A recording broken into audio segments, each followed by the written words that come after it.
7th edition, nandito siya ulit, bumabalik sa SST. Oh, welcome back to muli. The 49. Welcome back. Ayan, okay. Okay, ito lang, unang tanong, ano, of course, unahin natin si Melski. Ilang taon ka na ba dito sa Qatar na nagra-rap?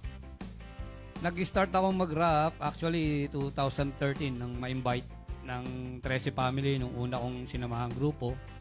So, dun yung talaga nagsulat ako ng underground. Ah, okay. 13 pamilya ka pa nun. 13 family pa ako nun. Okay. Pero actually, nagsusulat ako sa church kasi. Christian ako dati, gospel song. Ah, gospel song pero rap? Oo, pero rap. Ganun ba yun? Rap siya, gospel rap song. Yes Meron po. pala Gospel, ganun? meron po. Gospel rap Meron song. ganun. Mostly ang mga, mas marami ko naisulat. Kumpara ngayon na nag-underground ako. Ah, So, okay. 2013 nang ako 2013. mag-start mag-rap dito sa Doha. Yun. Ano nga ba yung rap na talagang pinoportray mo? Ang pinoportray ko talaga is gospel rap song. Ah, gospel rap song. Blessed One Production siya. Ah, okay. So, doon ako dahil nga mostly bata pa ako, Christian na ako, parents ko. So, at that time din sa Philippines, pag nag-record ka ng kanta, tape, di ba? Tape, gaganunin mo. So, mga gano'n, nag-start ako pag gano'n, paunti-unti, gospel rap song, until na naano ko sa mga gang, alam mo ba, sa school. Sa school, mga fraternity, di ba? Sa school, Yes. normally yan eh. Di mawawala So, yan. doon ako nagkaroon ng interest na gumawa ng mga song na parang gustong kakaawayin kita sa sulat lang. Pero, okay. Pero wala yun. Wala yun, Ano lang, parang way.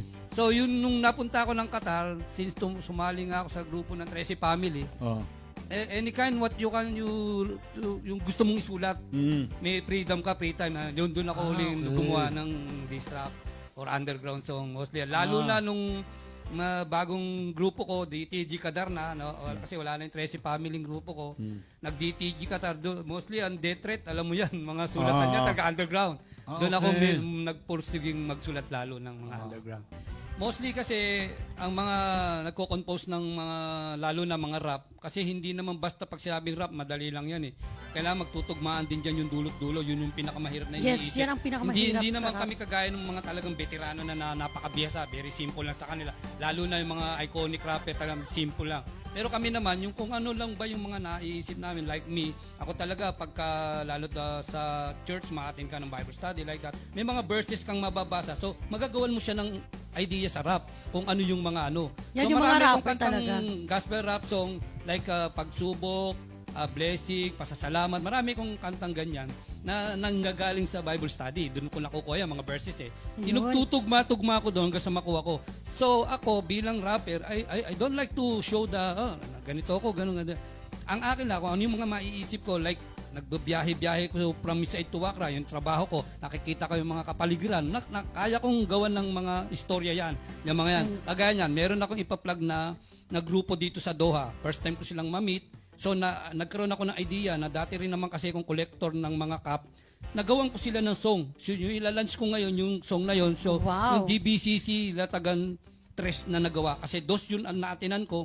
So ang title nito Doha Vintage Cup Collectors. Nagawan ko sila ng kanta 3 verses with the chorus. So yun yung ilalunch ko mamaya. Yan ang aabangan natin ngayon. Ano pa ba ang hinahangad ng isang M-Gun at ng isang Melski sa hinaharap bilang isang rapper?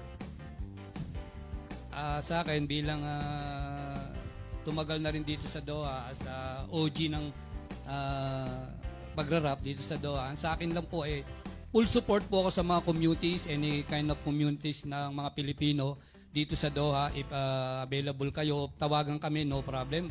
Nandiyan kami para sumuport. Kitang-kita naman yan nila DJ Bob. Sa tagal ko rito na kami pa rin magkakasama sa stage, sa bar, sa mga birthday, sa park, any kind, nandiyan kami, full support kami. Para sa amin, yun lang po yung mga maaasahan nyo po sa amin at gagalingan pa po namin at para ipakita sa inyo yung aming mga talento, hindi lang po sa pagiging pag-rap. At lalo na ngayon, meron akong kasama ngayon si M-Gun na napakahusay mag-editing ng sound siya lahat. Mag-beatmaker, editing, lahat ng video, napakahusay niya. Kaya maraming salamat na na-meet ko siya. At pag nag-record ako, baka naman, M-Gun. Ayun, support natin sila, yun lang guys. Po, maraming salamat. Yun naman yung talaga namang gusto ng Pinoy Heart Radio. Eto, last question na. Ano ba ang pwede nyong maipayo sa mga nanonood ngayon na gustong tahakin yung pagiging rapper? Para sa akin, sa mga nanonood dyan, no, Actually, ang rap po, napakahirap. Lalo na po pag ang ulam masarap. Ayun! Mahirap po talaga niyan. Lalo na pag sama-sama kayo, kagaya dito, nandito tayo sa SSC, sama-sama together. Napakasarap, di ba? Yun lang, para sa akin, ang maiiwan ko lang na payo, paalala sa inyo, tuloy-tuloy lang tayo sa ating mga tinatak, sa mga ating adhikain. Kung ano yung pinagkaloob sa atin ng Diyos na talento, ituloy lang natin at gawin natin sa mabuting paraan. Yun lang po. Ayun, thank Thank you you. so much. Iba talaga to si OG Iba. Wakara.